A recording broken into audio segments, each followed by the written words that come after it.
Sveiki, bičiuliai mergelės. Tai kovo mėnesio horoskopas jums. Tai kovo mėnesį mes turėsim du svarbius astrologinius įvykius - Mėnulio užtemimą ir Saulės užtemimą. Na ir įprastai jie veikia taip, kad jie parodo, kokios gali būti situacijos nuo vieno užtemimo iki kito, tai reiškia nuo kovo iki rugsėjo, kokiuose gyvenimo srityse gali būti tam tikri pokyčiai tiek emociniam plane, tiek fiziniam.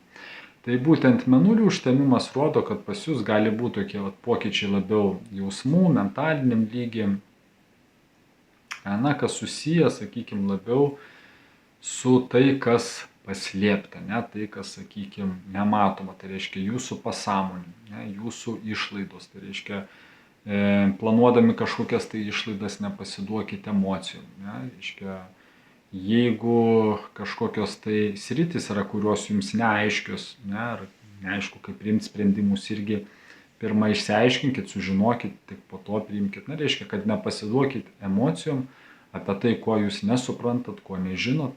Lygiai taip pat, kas susijęs su kelionėm.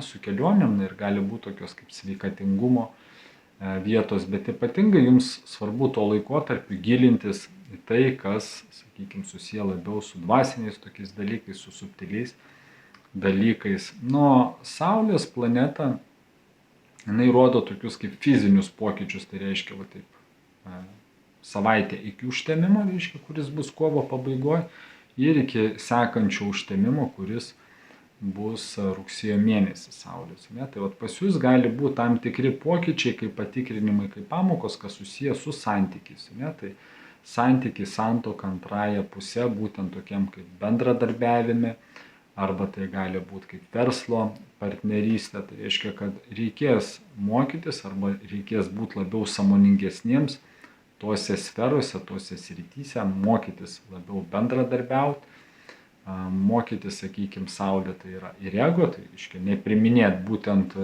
sakykime, per egoizmą kažkokių tai sprendimų, bet stengtis sprendimus priminėti būtent sąmoningai, tai ugdytis sąmoningumą. Tai būtų tiek, tikiuosi, kad tai jums padės labiau atsižvelgti į įvairius iškilusius gyvenimiškus klausimus tuo laikotarpiu. Tai ką, dėkoju už jūsų dėmesį, būkit laimingi ir iki pasimatymų kituose video.